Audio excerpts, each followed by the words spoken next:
let's show some love for, drumroll please, Undesirable Element.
Egypt, my country.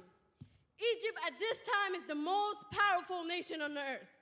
Egyptians have worshipped thousands of gods for hundreds of years, but a young pharaoh, Akhenaten, changes everything. Close the temples. We'll move the capital and build new temples for new religion. There is only one true God of the universe. Aten, the sun god lit life to all, and is above all gods. The Pharaoh Akhenaten married a 15-year-old Nefertiti. They loved each other, and they were always together. It is the only time that Egyptian history they found loving poem written by Akhenaten to his queen. We do not need a Mun, king of the gods. Aten, the sun god, is above all gods. The god of Ammon owns more land than you, and you are the king, the pharaoh. Get rid of Amun. Scratch off his name. We do not need all these priests. They have amassed too much power and wealth. They have become almost as powerful as the pharaoh. I, Akhenaten, and my queen Nefertiti are priests and gods in our own right. You will worship the sun god through us. We are only mediators between God and man. The name Nefertiti means the beautiful one has come.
the mistress of happiness. May she live forever and always.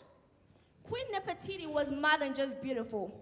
In those days, only the king could do certain things. Only the king as priest could worship the sun god.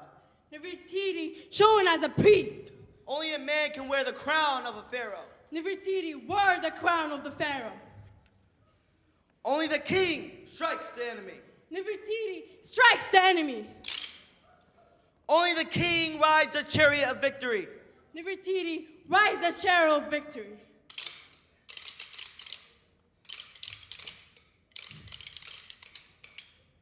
Most images of Egyptian queens show them supporting the pharaoh. But Akhenaten and Queen Nefertiti were equal. They were always side by side. They ruled for 17 years. But after Akhenaten died, the king, Horemheb, came to the throne and said, Bring back the old traditions. Bring back all our gods. Smash the temples that Akhenaten built. He was a heretic. An enemy. A criminal. Abandoned his religion. Destroyed all his temples. Erased his name from the Egyptian history. And crossed it off from the list of kings.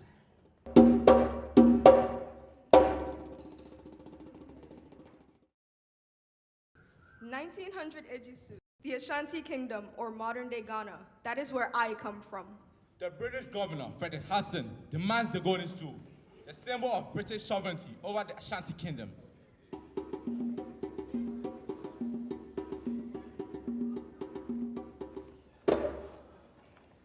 Your king is in exile and will not return to Ashanti. I am the representative of the greatest power, Her Majesty, Queen Victoria. She is the Empress of England, Ireland, and Empress of India. You, Ashanti, owe us money from the year 1874 and will have to pay with interest, 160 pounds a year. Where's the golden stool? Why have you brought me this ordinary chair? I demand to sit upon the throne. The golden stool, hand me the throne upon the order of the Queen of England.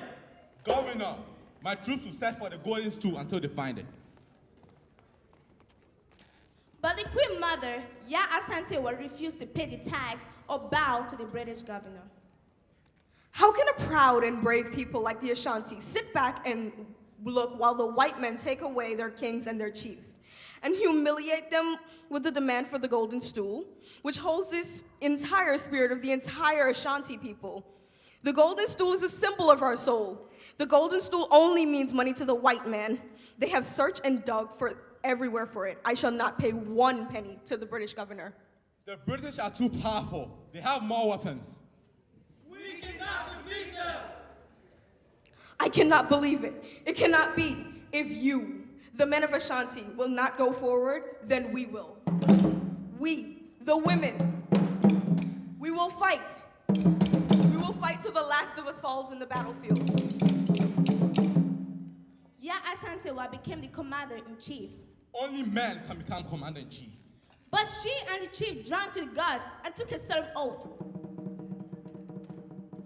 We will rid the Ashanti of British rule.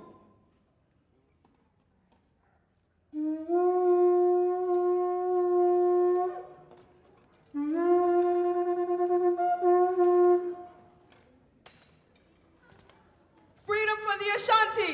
Freedom from the Ashanti! Freedom! Freedom! Freedom! Freedom!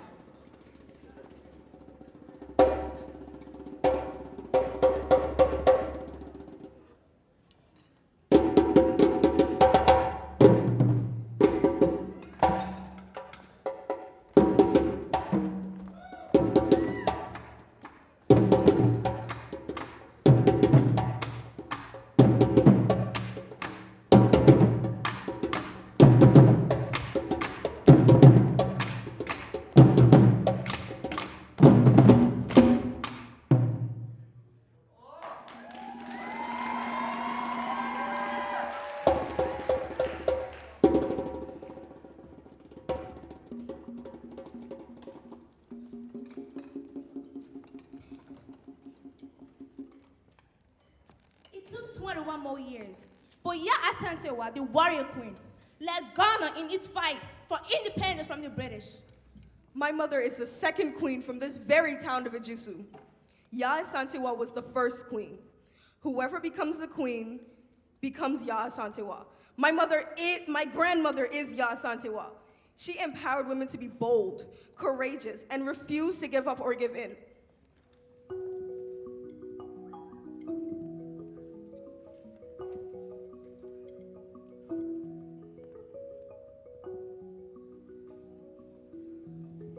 Afrique, mon Afrique. Africa, my Africa.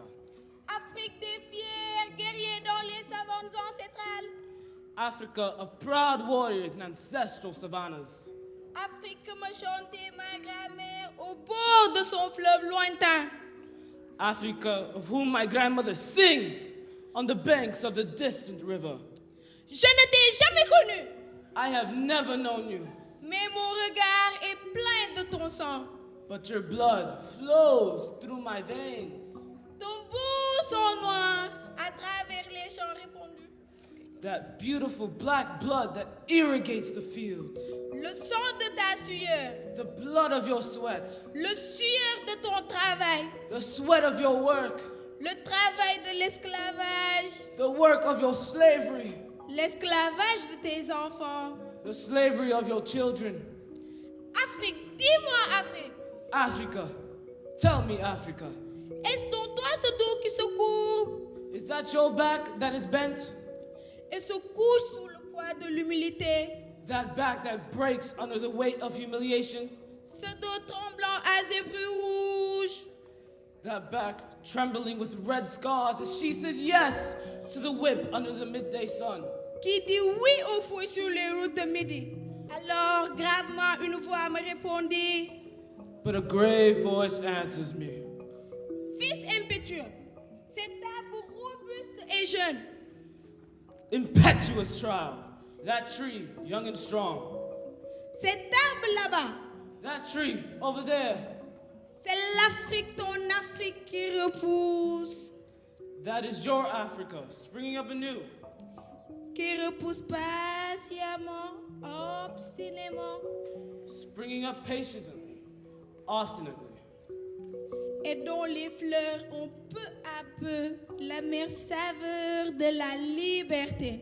Whose fruit, bit by bit, acquires the bitter taste of liberty.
our country. It is one of the poorest, most densely populated country in the world. But it is also the rich. You put a seed in the ground and it'll grow. Once my mother threw a seed in the ground and it grew to a large tree.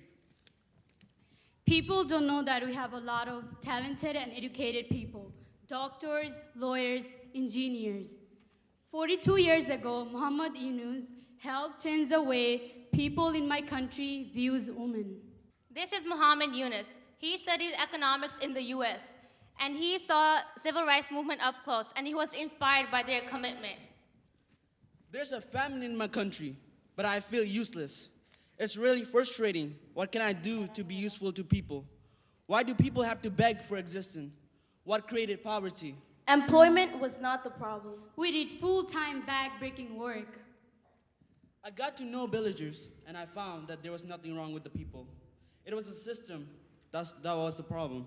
We make things that we can sell to support our family. Food, furniture, but we have to borrow money to buy our supplies and make ends meet. The problem is the ruthless loan sharks. Loan sharks! They charge really high interest. Even though we work so hard, we can never pay off the loans because the interest rate is so high. That is actually haram.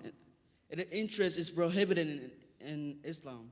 Muhammad Yunus found out that 42 village women who sold their own things borrowed a total of $27. $27? Why suffer so much for little money? Why not go to the bank? Impossible! Impossible! Banks can't lend money to poor people. They have low income. No collateral. No credit. No guarantors? They could default on their loans. Undesirable elements. Why can't I lend money myself so they don't have to go to the bank, the loan sharks? So he signed the guarantee, and eventually that became the start of a new kind of bank for the poor, Grameen. Or village bank? No collateral. No credit checks? No penalty? No guarantees. No lawyers, all based on trust? The man didn't like it at first.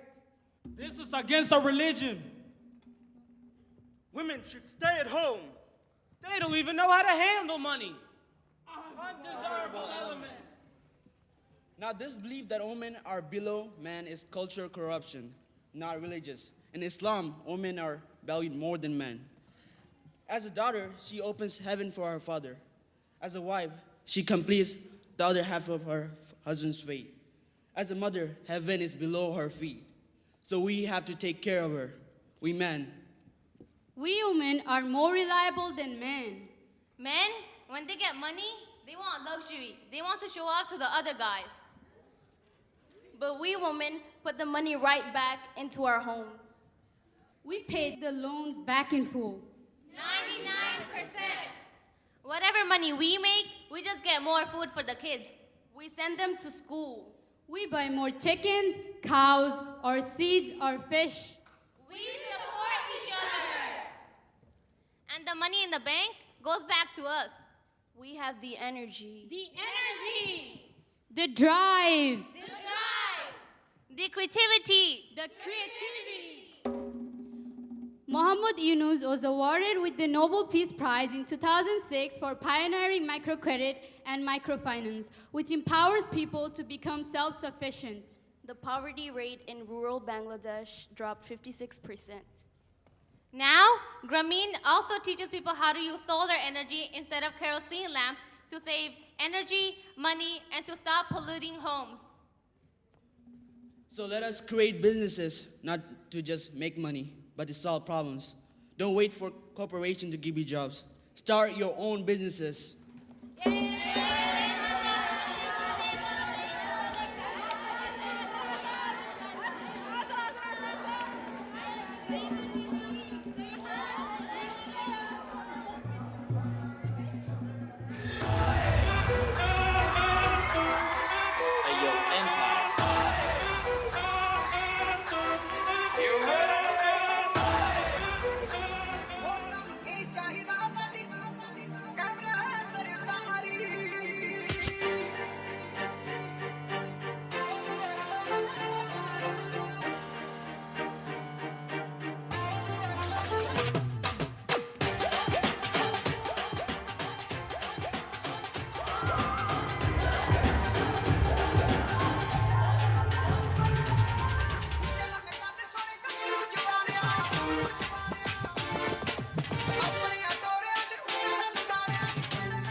September 2017, Dominica. That's my country. Growing up, I was surrounded by a lot of nature. My grandfather's field of bananas, a huge field of coconuts, guava, mango. We spent so much time climbing those trees. And the frogs, the sound of the frogs at night, an orchestra. Dominica is home of the chicken frog.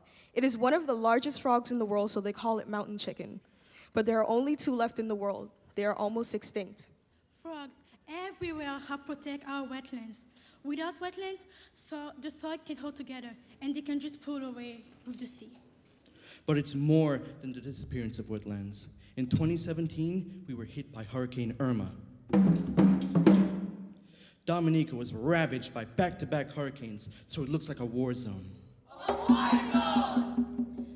Prime Minister of Dominica, Roosevelt Carrot, addressed the United Nations. I come to you straight from the front line of the war on climate change. My country used to be known as Nature Island. But 2 years ago, the powerful tropical storm Erica ripped through the region and left a land of dirt and dust. Dominica, the Bahamas, Haiti, and others have been ravaged by perhaps the worst hurricane of the season. Warmer air and sea temperatures have permanently altered the climate between the tropics and Cancer. Heat is the fuel that takes ordinary storms, storms we can normally master in our sleeps, and supercharges them into a devastating force. In the past, we prepare for 1 heavy storm a year. Now thousands of storms form on the breeze in the mid-Atlantic and line up to pound us with maximum force and fury. To deny climate change is to procrastinate while the earth sinks.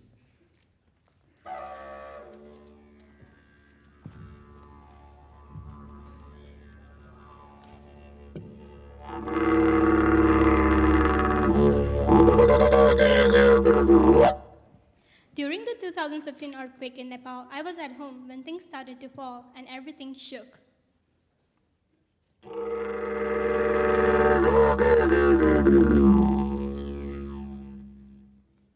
Many of our natural sites collapsed. There were diseases and we could not bury our dead. Our house cracked, but our neighbor's house fell. We live in tents outside. There was aftershock for 3 to 4 months, and we had snow avalanches. We have the highest mountain in the world.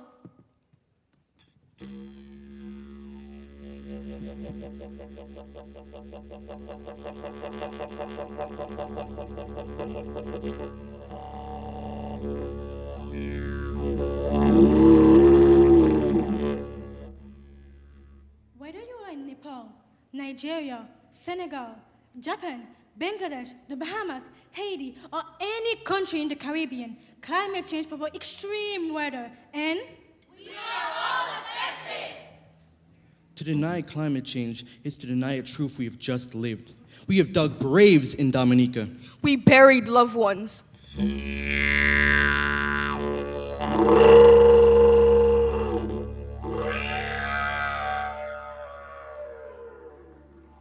our houses are flattened. Our buildings are roofless.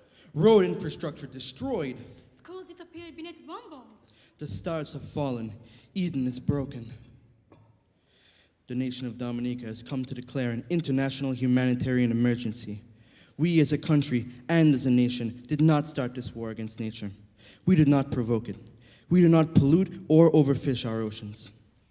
We have made no contribution to global warming that can move the needle. But yet, we are among the main victims. My fellow leaders, there is no more time for conversation. There is little time left for action. While the big countries talk, the small island nations suffer. We need action, and we need it now. Let these extraordinary events unleash the innovation and creativity of citizens. To spark a new paradigm of green economic development that stabilizes and reverses the consequences of human-induced global warming. Let it spark 1,000 points of light, not shame.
Japan 2017.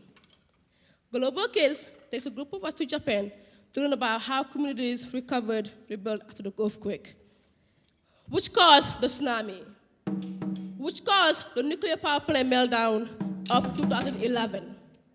16,000 people died. During our visit, we went to a place where a family gathered called the Kominka.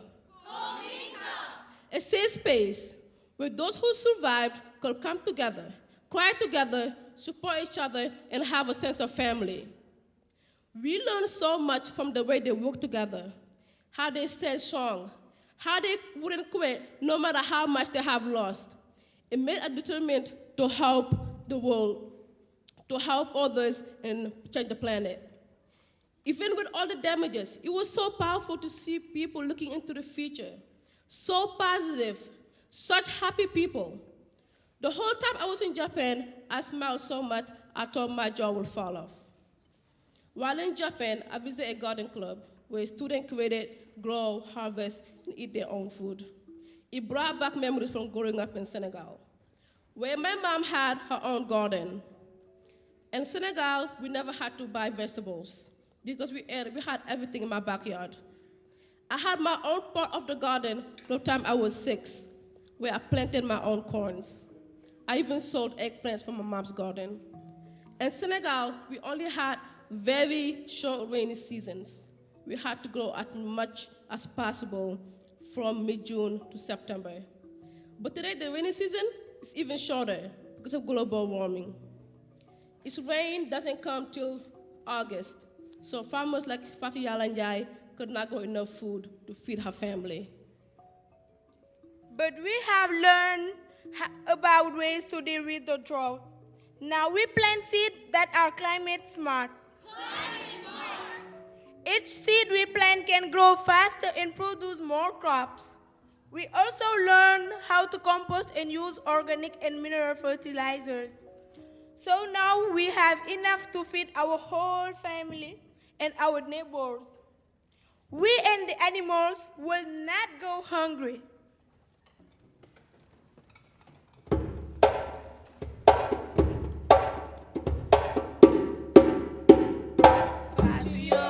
Si jajalano, Fatuyo, si jajalano, Fatuyo, si jajalano, Fatuyo, si jajalano, Fatu fai fai fatu, Fatu clema yo, Fatuyo, si jajalano, Fatu fai fai fatu, Fatu clema yo, Fatuyo, si jajalano.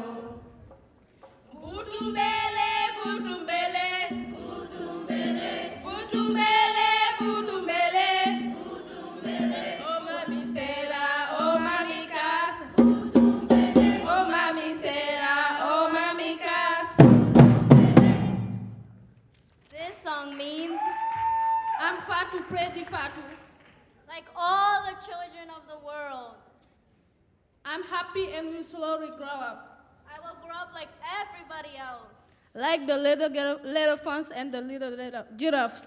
Like everybody else, like the little elephants and the little giraffes. Coco inako, Coco inako, Coco inako, Coco inako.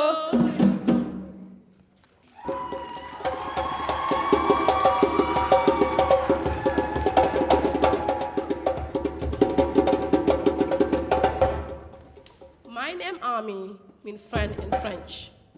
But when I came to the United States, I had to change it to Amy so people could understand me. My last name Boj hold the title of kings and queens in Senegal. My name is Achal Khatri Chetri and I'm from Nepal. My name Achal in Sanskrit means shelter. Hi, I am Aisha Javed. I'm from Queens, but nationality-wise, Pakistan. My name Aisha means eternal life. My name is Damien, which in English means light, and Quran means determined. Danik Rabas. Danik was given to my mother in a dream while she slept. I'm Fenol Lewis from Haiti. Fenol is the name my mom gave to me at birth, but it also means an Irish princess. Hey, I'm Josiah. Josiah means fire of God, and my last name means chieftain. My name is Navi Palak. My first name is Messenger in Arabic, and my last name is actually Blikawai in Bangla. And also, you guys should follow me on social media. Hi, my name is Mohamed Diop. I'm from Senegal. My name means brave and helpful, the best woman in Senegal. My name is Nadia, and my last name means happy. My name is Ngos, and I'm from Senegal, and my last name means happy. My name is Jason. I'm from Colombia. My name means to be healthy. And yeah, thank you. My name is Nee, and I'm from Ghana. In the Ga tribe, my name means kin.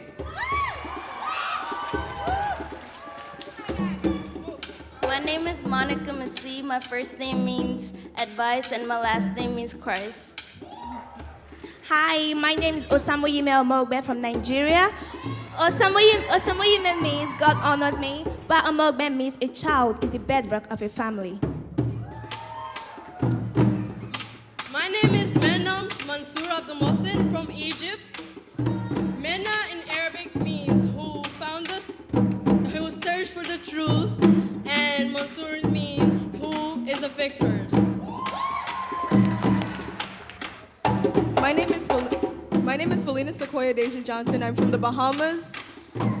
My name is based off of the plant of my country that heals a lot of people.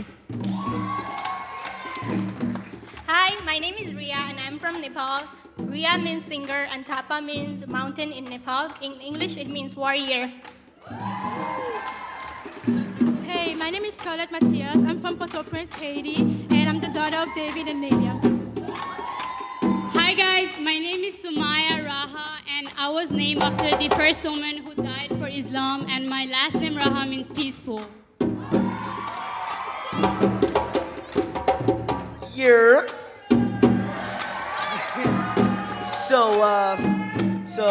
Yeah.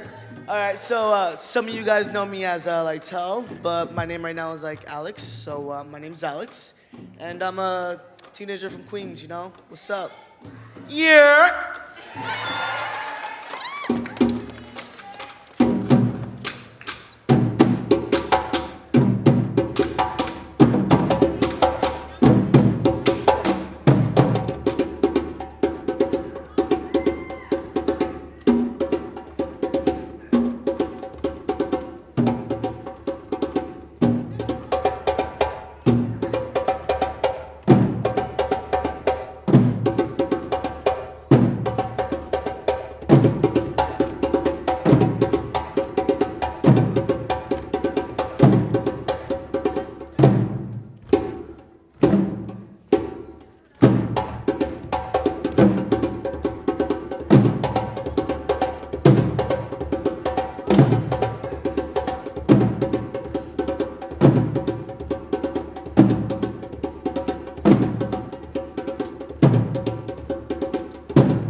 you.